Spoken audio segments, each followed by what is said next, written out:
Learn how to better market and sell your speaking by understanding your speaker archetype on this episode of the Speaking Your Brand podcast. More and more women are making an impact by starting businesses, running for office, and speaking up for what matters. With my background as a TV political analyst, entrepreneur, and speaker, I interview and coach purpose-driven women to shape their brands, grow their companies, and become recognized as influencers in their field. This is Speaking Your Brand, your place to learn how to persuasively communicate your message to your audience. Hi there. Thank you so much for joining me today on the Speaking Your Brand podcast. I'm your host, Carol Cox. What kind of speaker are you? How would you describe your speaking style? I've always told our clients that we don't want to fit you into some type of speaker mold that doesn't feel natural to you. Perhaps you have an idea of what a speaker is supposed to be like, especially a keynote speaker is supposed to be like. And what often happens is that you feel like you have to be someone that you're not. Instead, I encourage you to take your natural speaking strengths and amplify them. This does also mean adding to your speaking toolkit by taking some of the elements that other speaking styles have and making them your own. I've been thinking a lot about this since we held our in-person client retreat speaking intensive a few months ago in April. It was so fun to see a variety of speaking styles from our clients as they practice on our stage and to realize that each one brought something different, something that was natural and authentic to them, and also to see the areas that they wanted to improve. I've identified 4 speaker archetypes that I'm going to talk about in this episode, including what each one has as their natural strengths, along with areas to develop. If you want to find out what your speaker archetype is, you can take our brand new free quiz at speakingyourbrand.com/quiz. Super easy. speakingyourbrand.com/quiz. It only takes a few minutes to take. There are 10 multiple choice questions. They're fun questions for you to answer. You're going to discover where you shine as a speaker, along with recommendations on what you can add to your speeches and presentations to make them even better. If you're like me, you love to take personality tests to better understand yourself. The Enneagram, Colby, Myers-Briggs, DISC, Strengths Finder, I've taken all of them. And it's nice to have our strengths validated, and it's really helpful to know what areas we can improve if we want to. That's why I've identified 4 speaker archetypes. Knowing your archetype will help you to create more impactful and memorable presentations, market yourself as a speaker using your strengths, and to take the recommendations based on your archetype so that you can up-level your talks. This will impact how audiences experience you as a speaker, how you can wow your audience and leave them wanting more for you, and how you can leverage your natural abilities for greater success. Let me give you the 4 speaker archetypes, and then I'll go into detail for each one. Stellar Scholar, Fabulous Facilitator, Spellbinding Storyteller, and Provocative Performer. Of course, they all have alliteration because, if you've been listening to this podcast for a while, or if you've worked with us, that we like alliteration. Just makes it easier to remember. I want to go through now each of these 4, highlight the strengths for each, and the recommendations for where to add additional elements. If you want to figure out which of the 4 speaker archetypes you are, you can guess from listening to my descriptions, but really if you want to make sure that you're getting not only your result, but also the recommendations and the podcast playlist that you'll get for, depending on which result that you get, go take the quiz at speakingyourbrand.com/quiz. Let me start with the Stellar Scholar. Many of our clients come to us because they are the Stellar Scholar. We can also call them the Expert Presenter. This is where I've talked about we need to get out of the expert trap. We are experts in what we do in our businesses with our clients, but when it comes to being speakers, especially keynote speakers, being an expert presenter is no longer where we need to be. We need to shift into this idea of thought leadership. As a Stellar Scholar, your presentations are value-packed with insights and expertise. You really enjoy digging into the details, and you have creating presentations down to in science. You've probably been doing it for a while, and you have your slide deck, your go-to slides. Maybe you'll add a few, you'll rearrange them, but you know what you're going to present when you go, especially to, say, conferences. And when I say you have creating presentations down to a science, that even could be literal. We have a good subset of clients who are in the STEM field. So they are physicians, pharmacists, scientists, engineers, and so on. And you probably fit into the stellar scholar speaking archetype. And with this archetype, you have drive and ambition, and you're always looking to improve and master something new. Because you're analytical and logical, you're really good at identifying connections and patterns and finding solutions to even difficult problems, and you make things happen. You are a great action taker and implementer because you do enjoy the sense of mastery and becoming excellent at what you're doing. All of that is fantastic. Your audiences derive a lot of value from your insights and your expertise. Your big challenge is that sometimes you might be a bit too technical and tactical in your presentations by sticking only to the facts or sticking only to the lessons or sticking only to the tangible takeaways for your audience. So what I recommend is incorporating more personal stories and performance aspects into your speaking so that you can connect with your audience in a deeper way and make your talks even more impactful and memorable. This is how you make the shift from expert presenter to thought leader.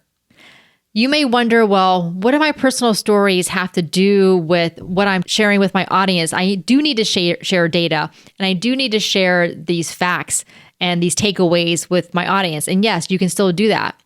But your personal stories, your journey of discovery is going to make your talks much more impactful than just sticking to the quote unquote facts on their own. This is why TED Talks became so popular, is because yes, they had factual information in them and they may have been based on the speaker's research, but they very much incorporated that speaker's personal journey of discovery into the talk. So that's the stellar scholar. Let's go to archetype number 2, the fabulous facilitator. As a fabulous facilitator, you're a great teacher and listener, and you're really good at helping people understand concepts and learn from each other.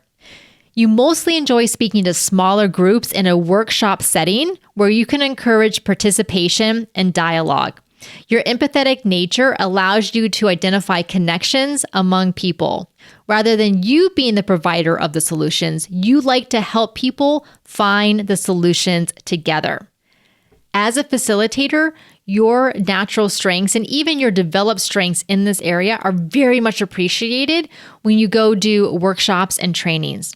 However, if you want to make this shift from expert presenter, expert trainer to thought leader, here are some things that you can think about doing. Your big challenge could be that you're so inclined to give the floor to others that your audience misses out on the opportunity to learn more about you and to learn more about your own personal stories and personal experiences.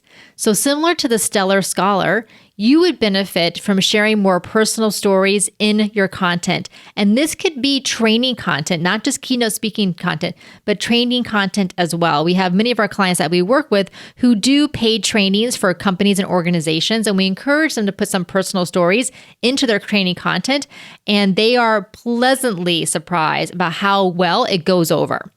The other thing you can do as a fabulous facilitator is to add more of your personal lessons learned. So you have the personal stories, but also your own insights. Because you're a facilitator and you're so good at giving that floor to your audience may miss out on learning from you directly. So what are some of those hard-won lessons that you can share with your audience? And that's going to make your presentations and trainings even more impactful and transformational. The third archetype is a spellbinding storyteller. With the first two that I just went through, the stellar scholar and the fabulous facilitator, I recommend for them to add more storytelling into their presentations and talks. As a spellbinding storyteller, you have that down. Your audience is captivated by your stories and they feel a real connection to you. You understand the power of sharing personal stories and being vulnerable. It's how you've learned to better understand yourself. You see what's happened to you as a way to share those life lessons and to help your audience realize they're not alone. Your big challenge is that you love sharing stories so much that you may miss out on the opportunity to provide your audience with your overall thought leadership message and a strong call to action.